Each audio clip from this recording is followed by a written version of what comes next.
Order, order. Sarah Dyke to move the motion. Thank you, Ms Harris. It's a pleasure to serve under your chairship today. I beg to move that this House has considered government support for carnivals. I thank the Backbench Business Committee for scheduling this important debate, because carnivals have been celebrated in Somerset for over 400 years, and they continue to be a wonderful celebration of economic, social and cultural importance to the county. They are part of the very fabric of so many communities. And across the country, it's estimated that around 220 traditional English carnivals still take place each year, often aligning with Saints' Days or agricultural calendar events, which reflect the origin of carnivals as part of England's cultural life. Across our nation, carnivals promote cultural inclusivity and multiculturalism, as seen through the Notting Hill Carnival, which welcomes over 1 million spectators annually.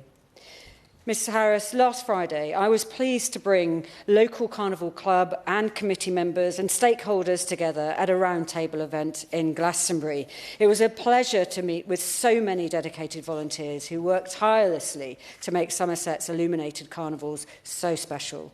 I'm grateful to everyone who took the time to share their experiences and their concerns and their hopes for the future. Carnival is their passion, and it's their deep commitment to it which keeps this much-loved tradition alive.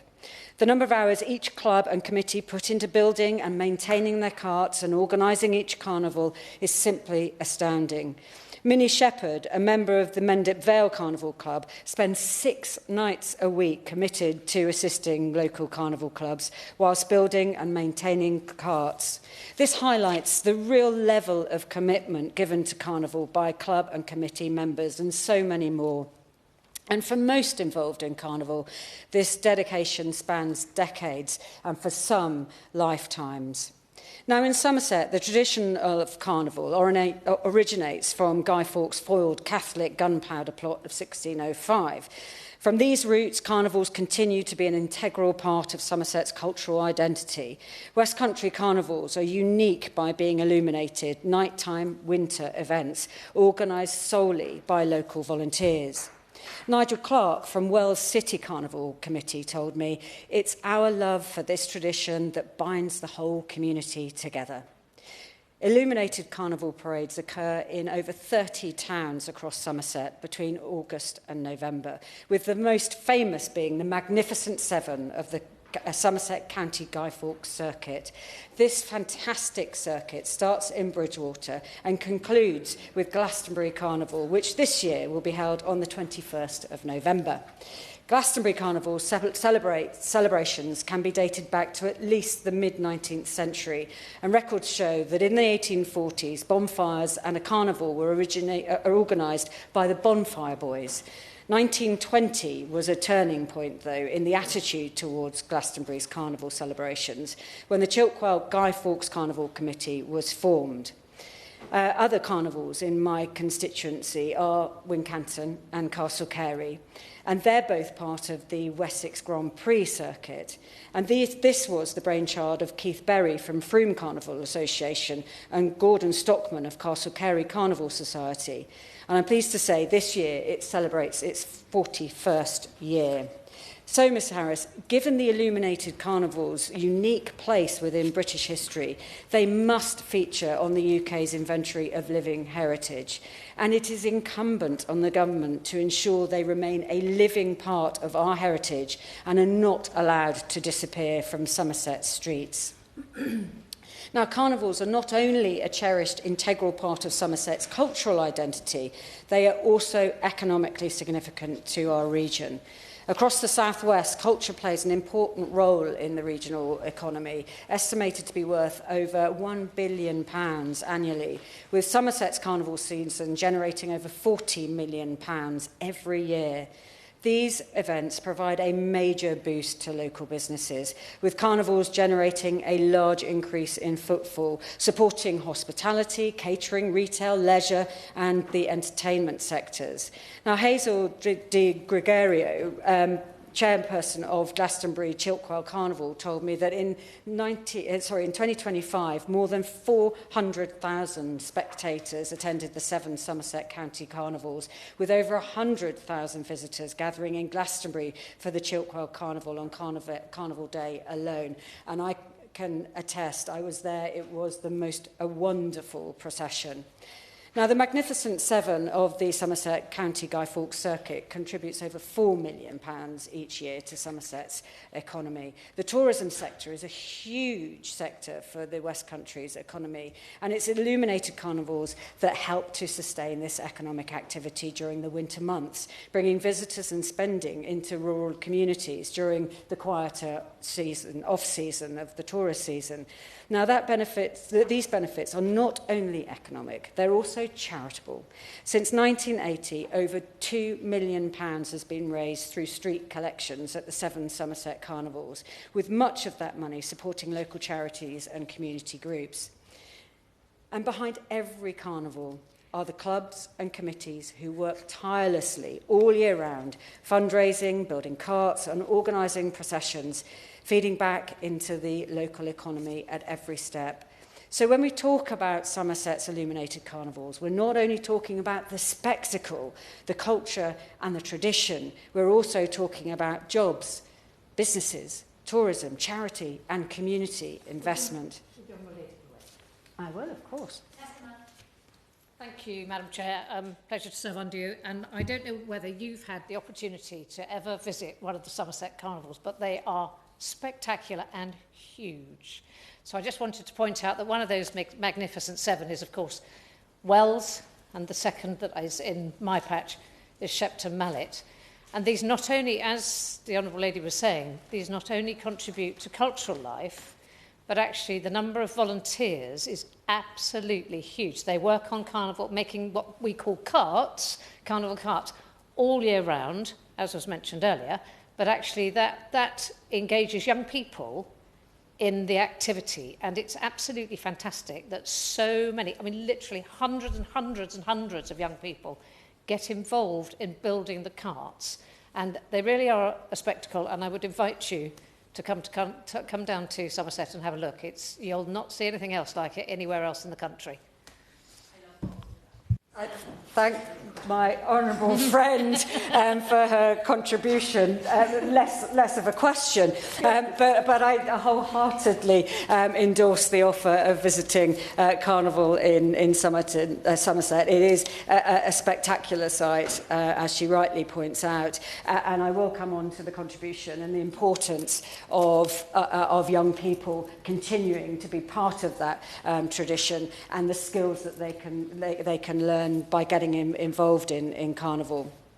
But I just wanted to come on to some of the issues around Carnival, and particularly around some of the rising costs, because despite the economic significance of carnivals to Somerset and the wider South West, carnival clubs and organising committees face rising costs threatening their long-term sustainability. The cost of participation has increased significantly to over £30,000 to put just one single illuminated cart on the road during procession. The costs include materials, fuel, as we know, that is another significant contribution that's going to be increased this year, tractors, generator hire, insurance, health and safety, compliance, all of these have risen and are rising.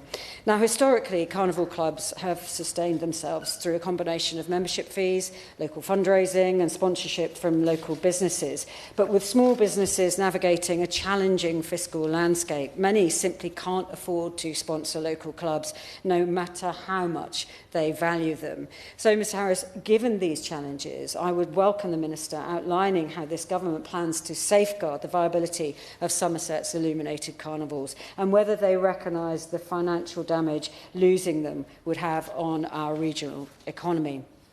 Now, carnival committees also face increases in the cost of insurance, licences, safety infrastructure and prize money.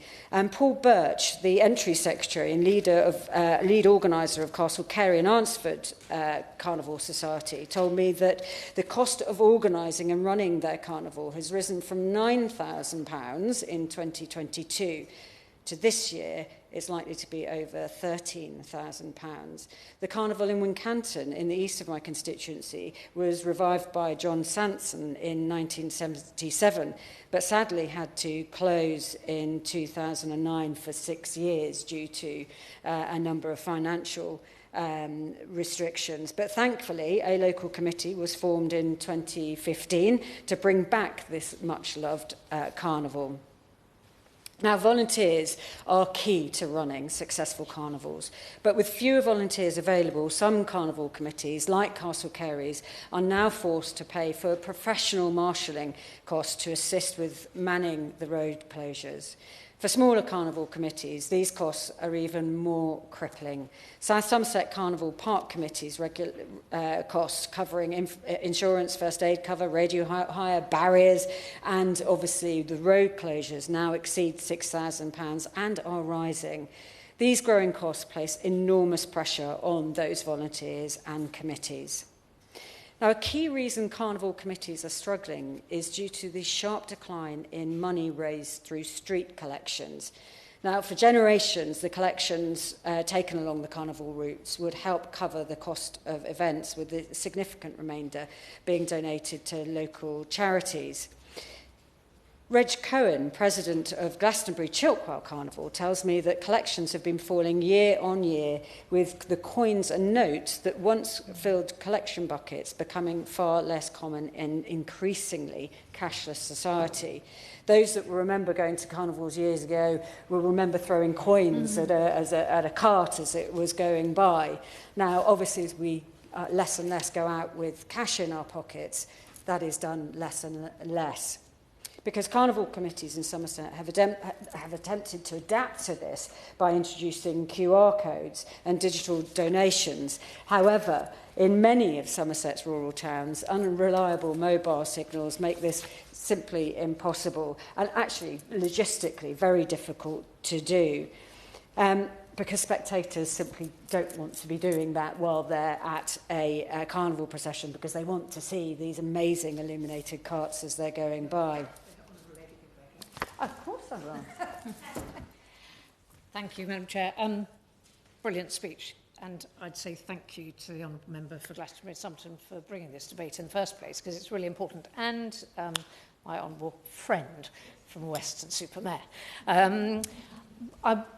If I may, I'll just point out, I've been a carnival collector for years, so I carry 2 buckets. It's almost impossible in years gone past to actually carry them. They're so heavy with coins, but actually everyone used to save their pennies and tuppences and 5p and 10p pieces, and of course now one's in the situation where there's very little of that money saved across a year. Firstly, because people are living, it's tight, it's hard to live, and so they need every penny that they get.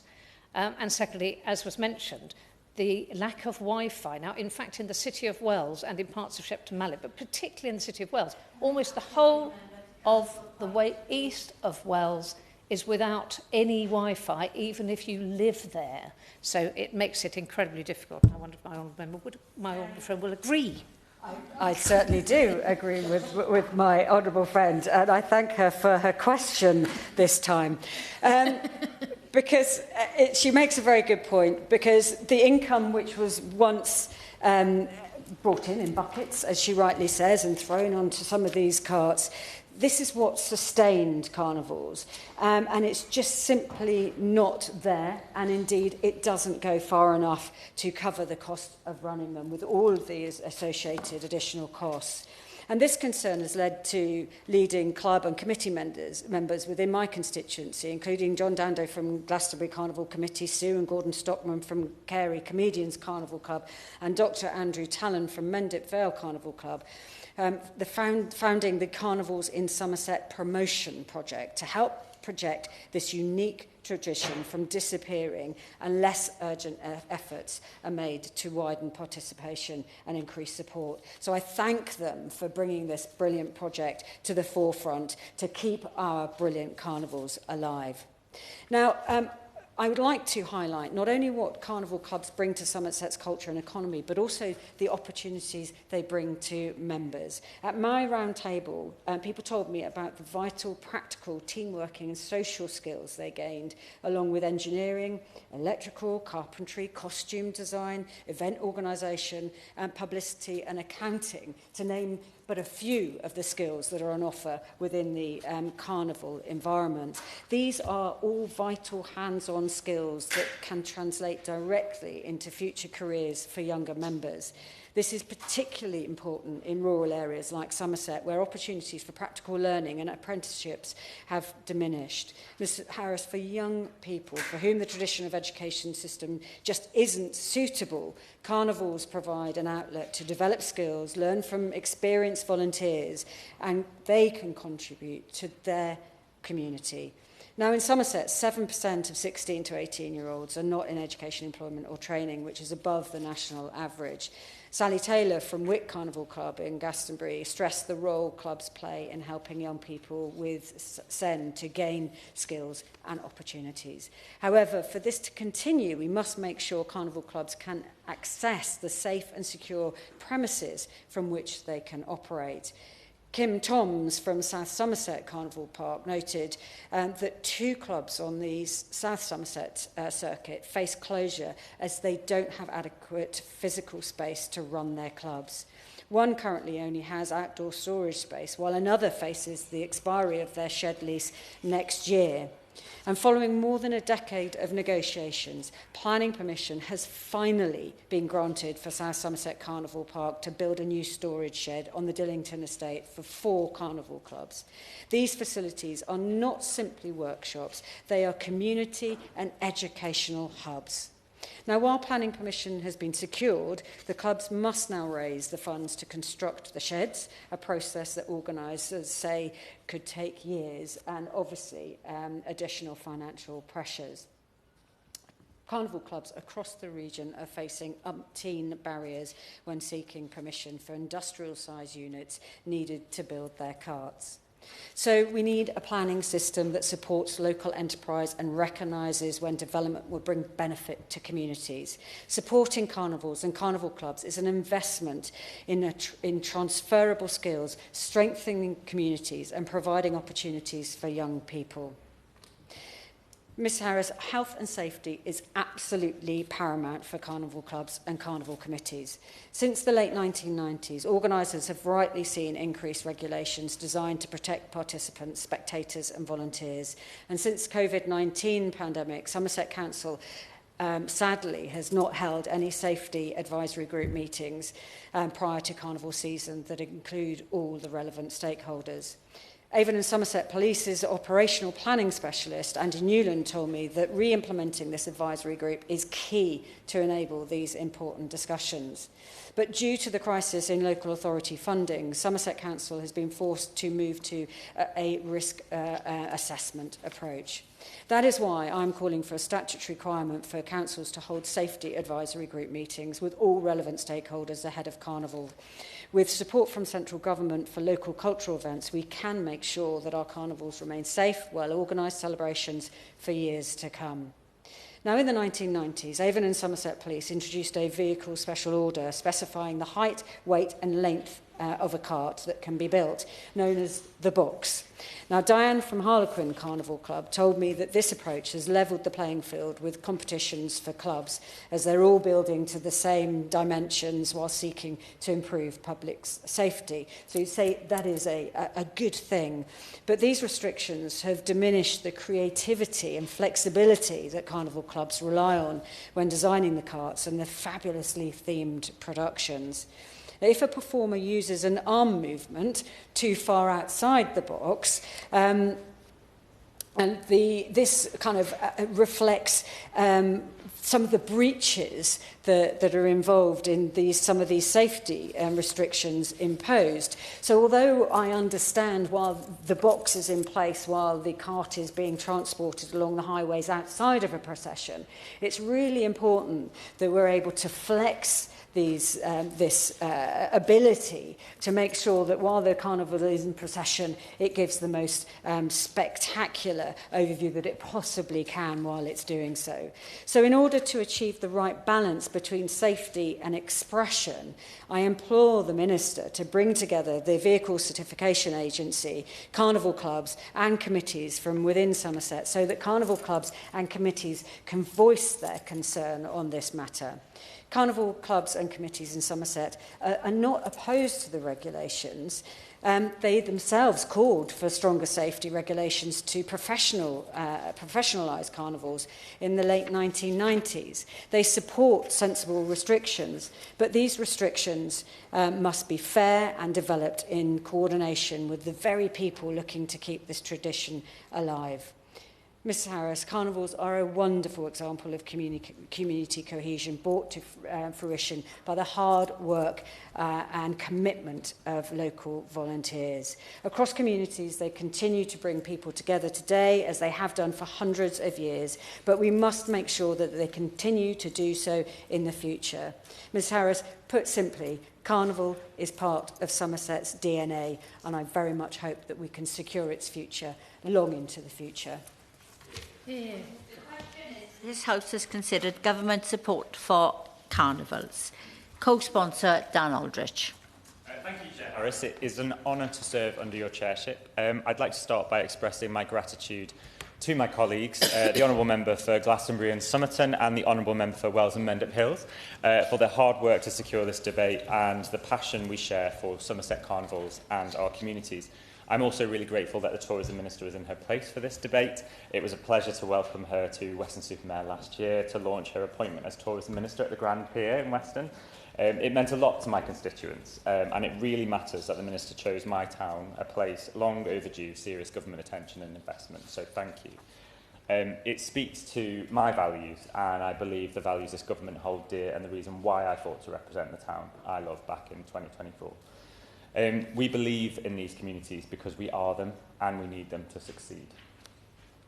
In this job, it can be all too easy to whiz by when we do something important and think, right, what's next? But this debate and this topic matters because no previous Member of Parliament has ever considered my Western Carnival as being worthy of note in this place. Something so impressive and integral to my town's identity and Somerset's rich heritage really deserves recognition here. I am so proud to be the first ever Member of Parliament to talk about Western Carnival in this place, and I've been thinking a lot about how important Carnival is to my family and to all the memories that it's given us over all of those years. So an annual tradition is my mother saying that she isn't going in this weather, and then only to rally at the last minute with a pint of Thatcher's, so well done, Mum. Trying to find my sisters, my nephews and my niece who insist on setting up camp at the other end of town, and they know I like the other end of town, so it's a bit of a battle to try and get across. Being very grateful that my brother lives in town as the parade goes past so that I can use his loo and sometimes dry off. And hugs with friends as we try and find each other, and often we only see them at Carnival. You know, we've got busy lives and it's difficult. It's a really important thing for us. The shops, the bars, the pubs that stay open to share those experiences with customers and friends. So thinking it through, Carnival has been there for some of the biggest moments in my life, actually. A boost and a distraction during some really sad family bereavements. Something to do when I had no money, and there were a few years when that was a thing. And the background to some of the biggest decisions of my life, not least when a good friend floated the idea that I might run to be Weston's MP, but that's a whole other story that we can dissect at a later date. This is just some of my shared history with the Carnival. The number of shared stories across my town will be incalculable.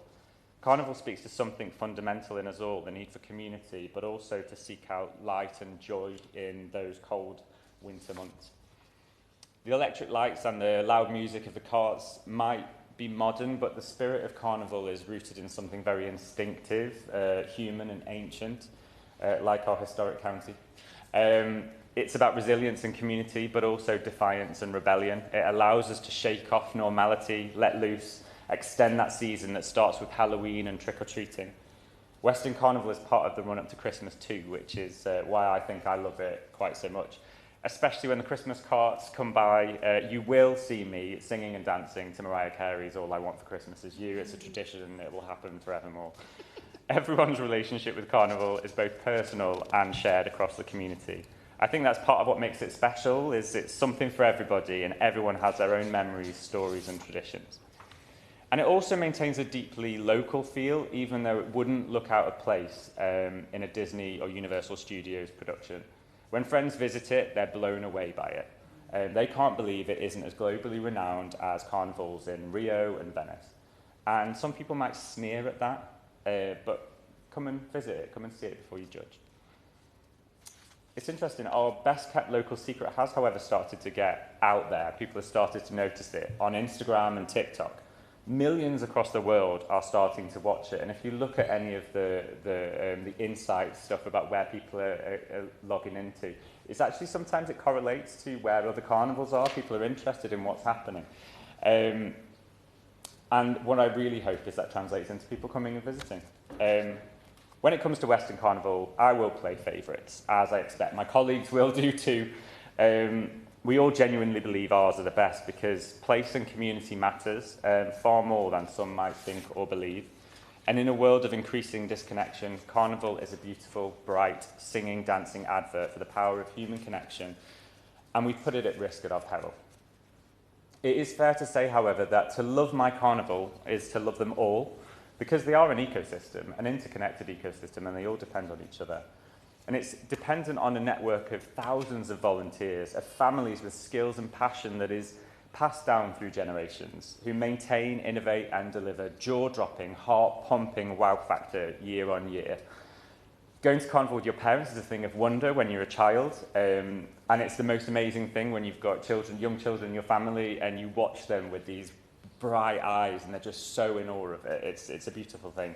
But also, it's fun when you're a teenager and you start going for the first time with your friends. It's a rite of passage. Families stand side by side on the route, children with their light-up toys that are immediately regretted as soon as they get in the car on the way home. Parents' bags of snacks, and every square inch of the pavement in Weston is taken up by people who love that carnival, who love the town, and who love each other. These moments stay with you, and they speak to the deep sense of belonging that Carnival creates and sustains. I'd like to talk briefly about the practical importance of Carnival for our community. Many, from young children to great-grandparents, learn from each other, teaching and gaining practical experience in costume design, choreography, and theatrical makeup. But it's also a huge engineering feat, and what I really love is that Western College is starting to tap into this now, and we're starting to see it as a strategic piece of infrastructure within the town. Gaining practical experience in electrical engineering, metalwork, carpentry and construction. These are exactly the skills our future economy needs, forged in coastal and rural towns that have too often and for too long been overlooked. Many of us who represent seaside towns argue for money and strategies to help develop skills, attract investment and build year-round economies. In Weston-super-Mare and across Somerset, we already have a powerful part of the answer, so it's not a begging bowl, it's saying we want to do this in partnership. Despite our carnivals still flying somewhat under the national radar, they draw more than 400,000 visitors from a worldwide audience, adding to the thousands of residents who turn out loyally year in, year out, bringing vital footfall to the towns like mine when coastal businesses really need it the most. But it's not simply a local spectacle, it has national and international significance. It's one of the largest illuminated processions in Europe. The thing I find most special about it is it's not built by companies and corporate giants, but it's by local people who give their time and their talent freely. Young people see their work light up the night for the first time. It's a real tangible impact of hard graft. Ties across the generation are built and strengthened by thousands of hours of voluntary effort, building something shared that the whole town and the whole county and the whole country can be proud of. Brilliant charities participate, raise funds, local businesses sponsor the carnival, and dedicated volunteers stay way past the event, including a number of my friends, to clear up the litter when everyone's gone home. It's a plea to everybody, make sure you clear up your litter and dispose of it appropriately. Don't leave it for the volunteers to pick up. But for those volunteers who no sooner the year's carnival has finished, they're going to be preparing for the next one. This hard work goes on year in, year out, and year round. Thank you. You are seen and you are appreciated. Carnival is the largest annual event in Western-super-Mare and a major regional mass participation event. For something that receives no external funding support, built and run entirely by volunteers, organised by the Western Carnival Committee, is a living, breathing testament to the human spirit and the strength of community. Last year alone, Western Carnival volunteers raised over £21,000 for local charities and helped foster a powerful sense of civic pride. Yet there remains a clear gap between the Carnival towns contribute and the support they receive. The UK's creative industries generate more than £100 billion a year. Indeed, they are one of the 8 industrial strategy critical sectors. Yet in Western, that creative power is sustained almost entirely by volunteers. Volunteers face rising costs for safety, insurance and infrastructure. There's limited access to funding frameworks available to other cultural institutions, and often it's a lack of skills and knowledge about how to access those and get access to funding. If we're serious about growth that is felt across all of our communities, investment cannot be confined to summer tourism and hospitality. We must back the wonderful things like Carnival that already exist. We must play to our strengths.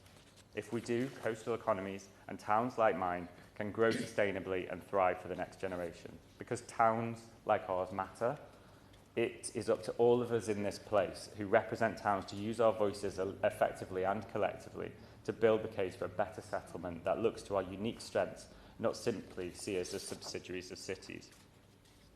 Carnival is heritage and soul. It is our unique town culture writ large. It's skills and business, it's community support, and it is real life. It is proof that towns like Western are primed to unlock the full creative and economic potential that all of us who are rooted there see in bucket loads. We just need the right engagement and support. So let's back the creators and the community champions who step up and do things, the ones who do the work to build the community they want to see. So I urge my colleagues, the Minister, the Government, the House and the country to see Western Carnival and the Somerset Carnivals and towns like mine in these terms. Thank you. Thank you, Ms Harris, and it's a pleasure to serve under your chairship. And I'd also like to thank the honourable members for Glastonbury and Somerton and Western-super-Mare for securing this debate today on carnivals and the fantastic speeches that have already been made. In Luton South and South Bedfordshire, there's a long history of processions to mark important events and celebrations and protest, bringing communities together.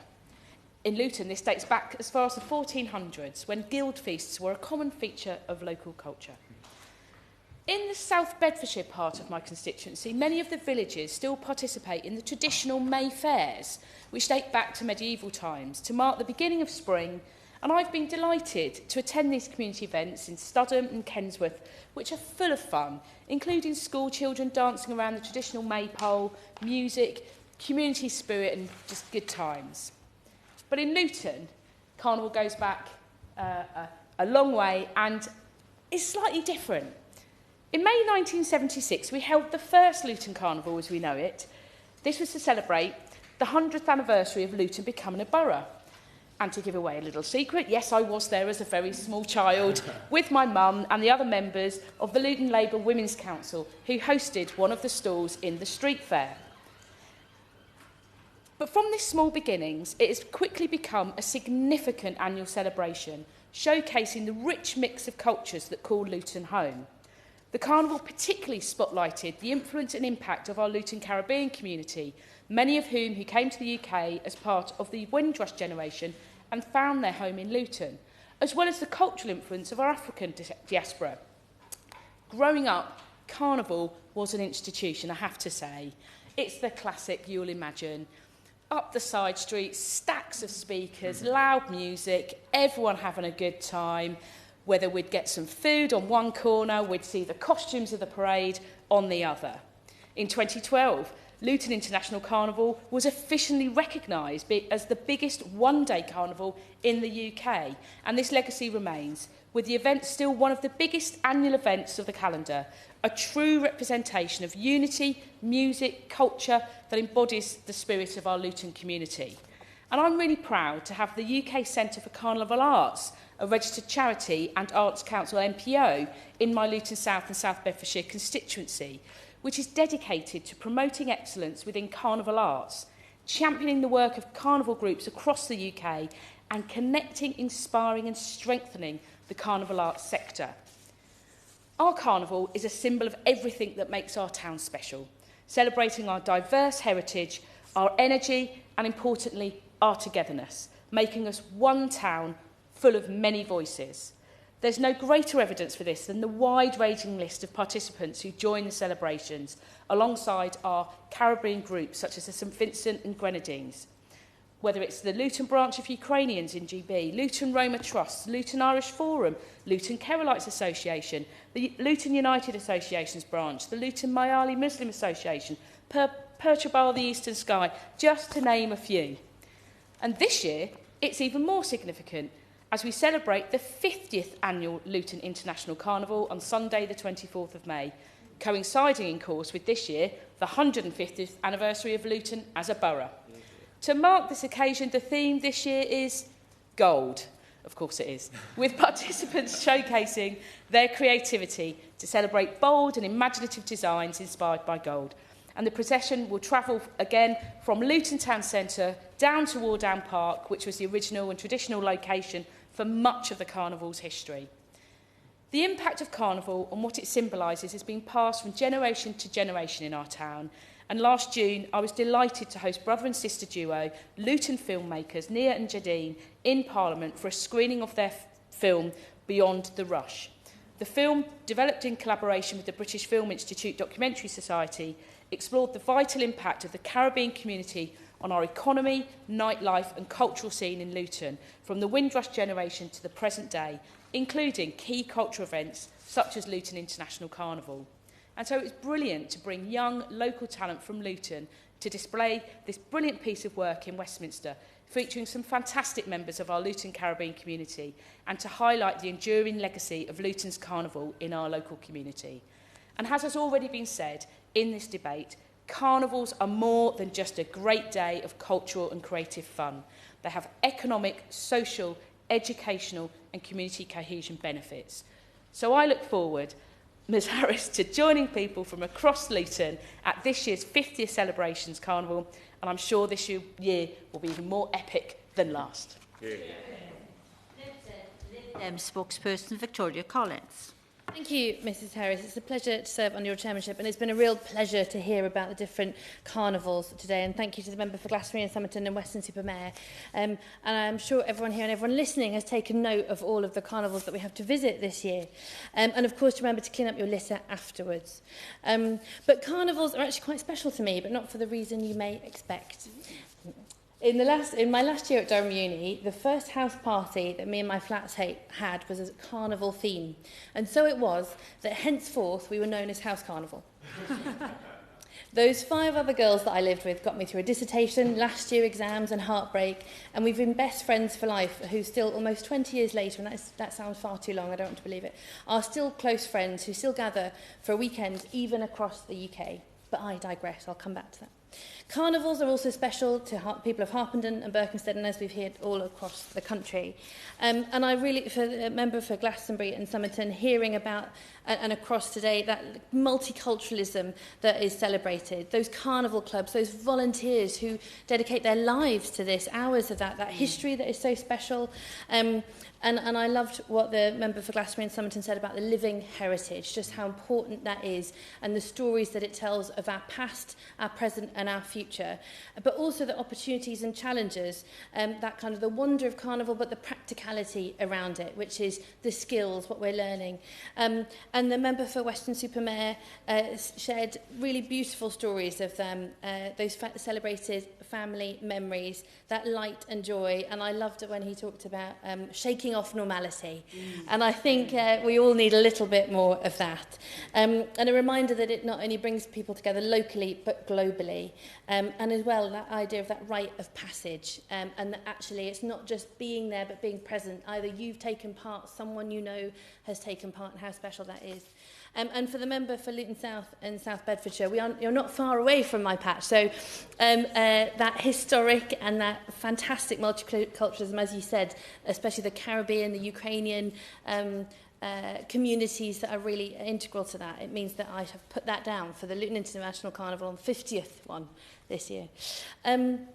And so in Harpenden and Berkhamsted, we have our Tring Summer Carnival, organised by Tring Together, where you're sure to be awarded some award-winning beers from Tring Brewery or Puddingstone Distillery with their campfire gin. I have a little bit of that in my cupboard. You can hear from Tring Music Partnership, Tring School Swing Band, Tring Glee Club.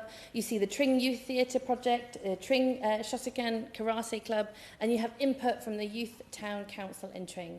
Thanks to Tring Together, just like those many dedicated volunteers across this country and stalwarts like Vivian Child, they work with the Tring Team Parish, the Tring Town Council, but they also, alongside Carnival, do so much more, whether it's the Tring Business Mart, the Spring Fair, the cinema, the Group Action and Christmas Festival. There's also, we have in Tring the Apple Parade, which is led by Mr and Mrs Green and supported by Sustainable Tring, and that is something to celebrate.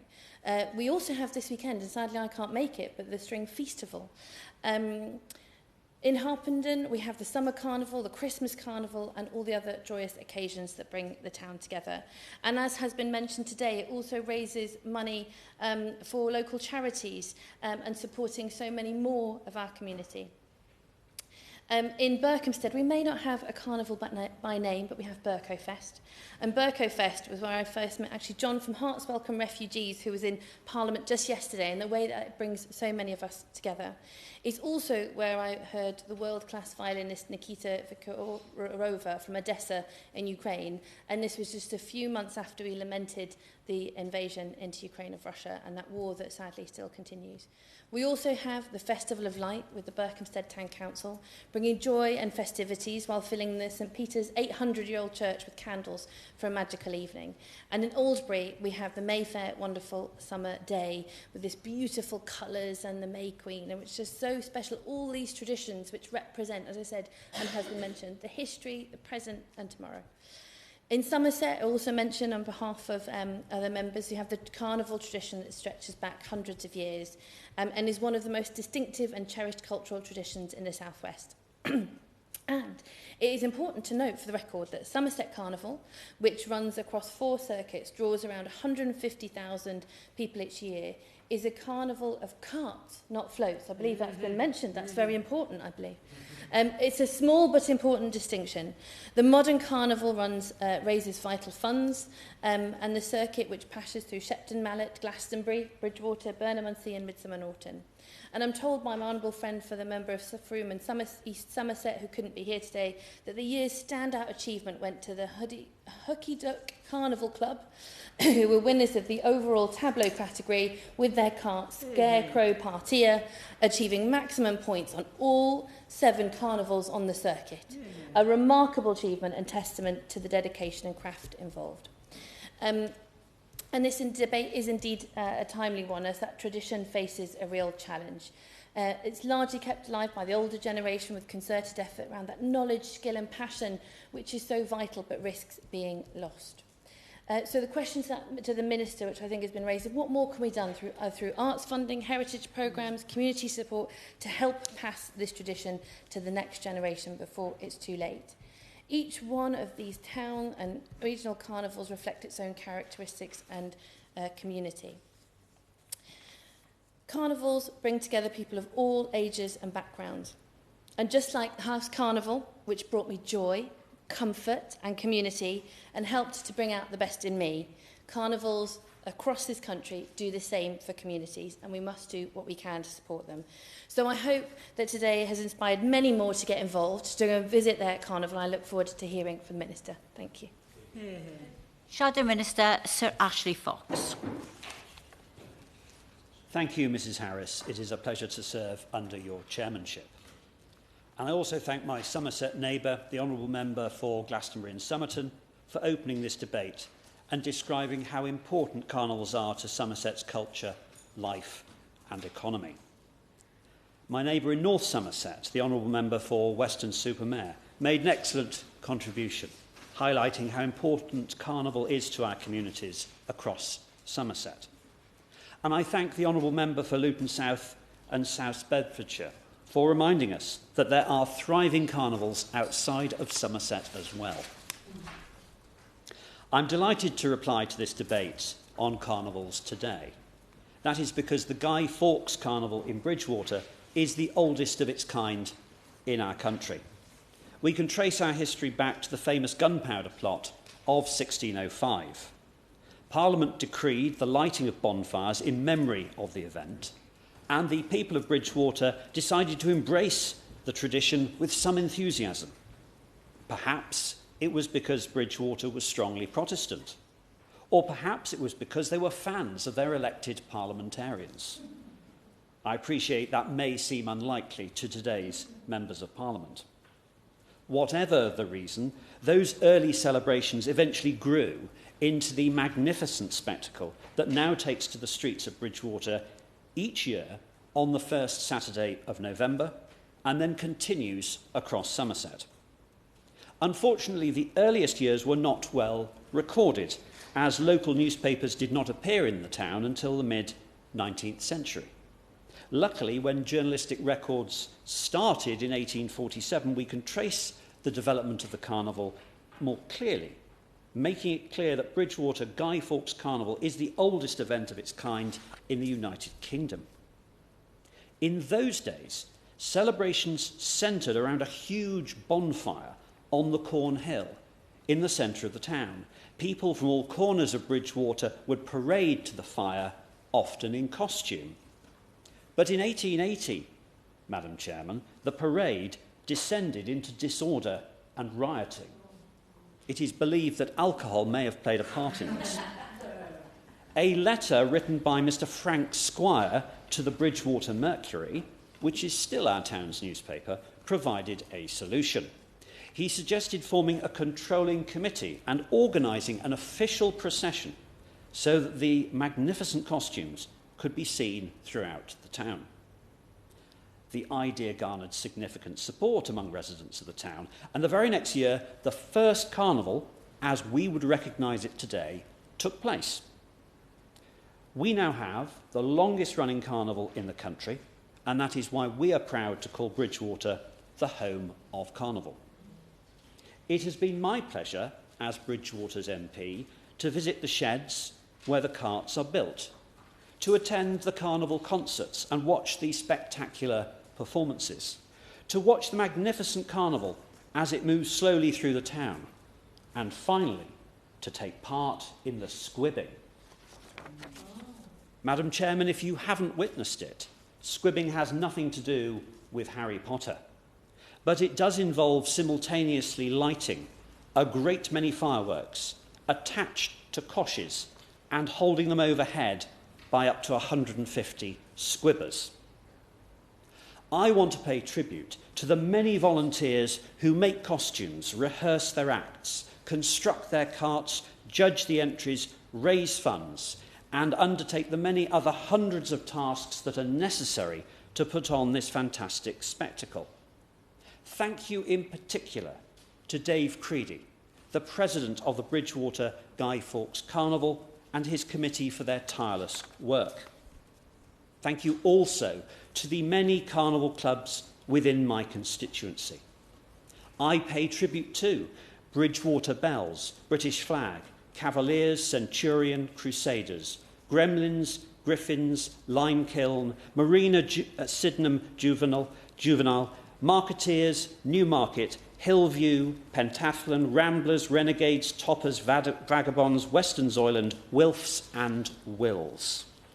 I doubt any other constituency has more carnival clubs than Bridgwater.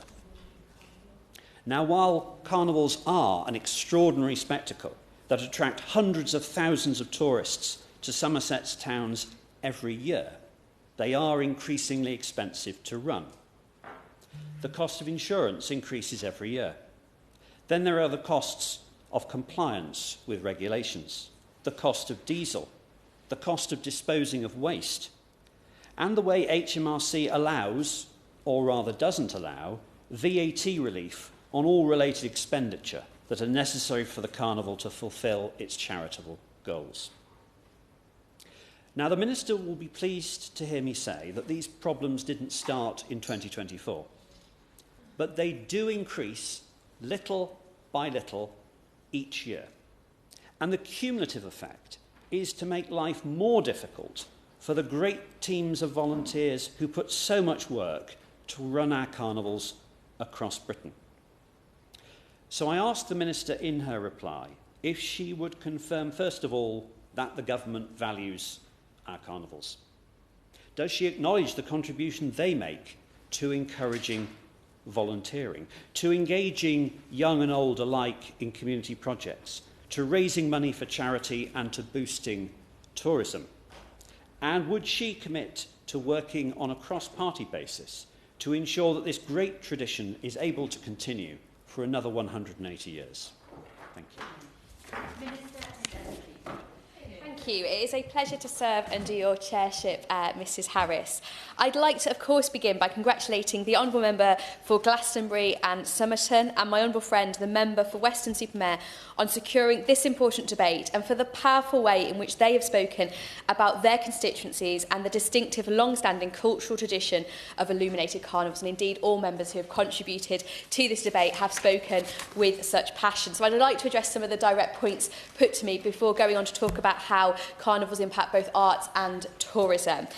So as we have heard today, the West Country Carnival Circuits are a spectacular annual celebration dating back to the 17th century, but they represent far more than local custom. They bring in visitors and, of course, valuable income.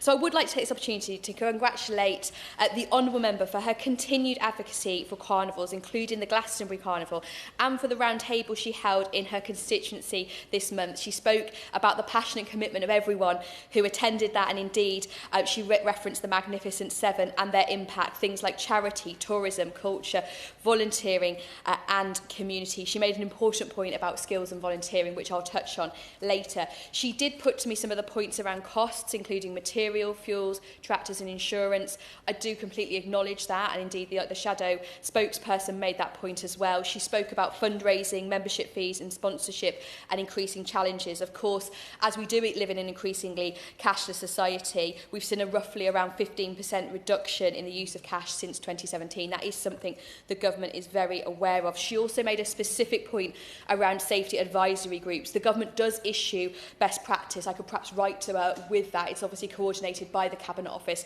but a matter for local government. But I will write to her on that specific point, as I think it might be useful in response to the point she made. Now, my old friend from Weston-super-Mare stated absolutely rightly that it was my very first visit as the Minister for Tourism, and I was delighted to come to his constituency. I had the pleasure of meeting local tourism and hospitality leaders, as well as the dedicated team at the Grand Pier. So I thank him for his kind words and indeed for his warm welcome. The visit made incredibly clear to me just how vital the visitor economy is to the spirit and economy of the West Country, and I wish all those at the Weston-super-Mare Carnival continued success. And indeed, I pay tribute to the Honourable Member for being the first in this place to speak about the Western Carnival. And he did speak indeed passionately about the carnival ecosystem and how it inspires younger people and indeed those of all ages, as the shadow spokesperson rightly pointed out. And indeed, it was good to hear from the shadow spokesperson, the member for Bridgewater. I know he takes a keen interest in this subject. He asked a question at oral questions a few weeks ago, and I'm delighted to be meeting him soon to discuss this further. The Bridgewater Carnival is, of course, part of the West County Carnival Circuit, and the Magnificent Seven processes travels from the Honourable Member's constituency to Glastonbury, and he spoke about his constituency being the home of Carnival. Indeed, the member for Luton South spoke about the history in her area dating back to the 1400s. I know she also asked a question. It was a popular subject at DCMS Questions, but she spoke about the UK Centre for Carnival Arts in Luton, the first dedicated facility for professional development, production and celebration of carnival culture, and it's really, really important, and I know it's the driving force behind the Luton International Carnival, which she spoke so passionately about. Now, every year, Carnival draws thousands of visitors. It's not just a show, it supports the local economy, bringing the community together while being a unique form of living history. Both the Arts Council England and the National Lottery project grants have supported vital initiatives around the Carnival, including community workshops, schools programmes and the development of key skills like costume making and set design. As an art form rich in cultural heritage and global influence, the government continues to fund carnival arts right across the country via its grant in aid investment in the Arts Council England. Now, the Honourable Member for Westminster raised this point around access to funding. I think it might be helpful if I perhaps write to all members in the debate about how carnivals can bid in and access funding, and I'll make sure my department writes to each member here after the debate today. Now, the government provided a 5% funding uplift to key national arts organisations announced as part of a transformative £1.5 billion package over the course of this Parliament. This means organisations like the UK Centre for Carnival Arts in Luton and the St Paul's Carnival in Bristol are funded as part of the Arts Council's national portfolio. This funding supports a broad ecosystem beyond the incredible shows throughout creative workshops and masterclasses around events, and of course the unforgettable original costume designs and live music. The government's Arts Everywhere ambition ensures that Carnival is not merely a seasonal event, but a sophisticated year-round art form that supports places to thrive, generating millions in benefits and telling our nation's stories. The next generation of carnival artists are being cultivated and supported through Arts Council England investment in organisations like Global Grooves in Tameside, which transforms the lives of young people by immersing them in the world of carnival. Through their dedicated Future Leaders programme at the Vale Youth Hub, they bridge the gap between community tradition and professional skills development, offering hands-on experiences in costume design, puppetry and dance. Government support helps to ensure the vibrant heart of carnival continues. These amazing examples of how our national story moved from community practice to national policy in 2024, when the UK ratified the 2003 UNESCO Convention for the Safeguarding of Intangible Cultural Heritage. Intangible cultural heritage, or living heritage, matters because these traditions are the threads that weave us together. They provide a way to celebrate our incredible diversity that can turn strangers into community through shared song, craft and celebration. And I think it's so important that we're having this debate because I want to talk not just about the arts, I also want to talk about the impact it has on tourism and the visitor economy. While our ambition is clear, we want to welcome 50 million international visitors annually by 2030. We recognise numbers alone are not the measure of success. We must ensure that those visitors stay longer and explore further, reaching beyond our major hubs and into the rural and coastal heartlands, something we will acknowledge and celebrate next week in English Tourism Week. To do this, we understand that sustaining regional growth requires more visitors. We want to be passionate, and carnivals play an incredibly important role. I also just want to really recognise the huge impact that volunteers have in carnivals. I think a number of members have made incredibly important points. So I'd like to end by paying tribute to all members and the really vital role that carnivals play. I'd like to briefly wind up. Ms Harris. I'd like to thank all honourable and right honourable members for their contributions in this debate. Special thanks to the honourable member for Weston-super-Mare who co-sponsored this debate alongside me. As has been outlined, carnivals are a distinctive and important part of British cultural heritage. For many in Somerset, they're a key point of celebration throughout the year, and I appreciate the Minister's supportive comments recognising the value that they bring, and I would like to extend an invitation to her and Miss Harris to join me at Glastonbury Carnival this year in November 21st. You'll be very welcome there. We must make sure that carnivals across the UK are supported, and I hope that today's debate will help us focus our minds on the work that is needed to ensure that these celebrations will take place long into the future. And I hope this debate has illuminated to this place the special social, cultural and economic importance to Somerset. So let's keep their lights on. Ms Harris, if I can just finish, I think it seems appropriate to quote Robbie Williams, because let's make sure that they're back for good, and let's make sure that we let them entertain you. Thank you. The question is that this House has considered government support for carnivals. As many of that opinion say aye. Of the contrary, no. I think the ayes have it. Order, order. Sit-in stands adjourned.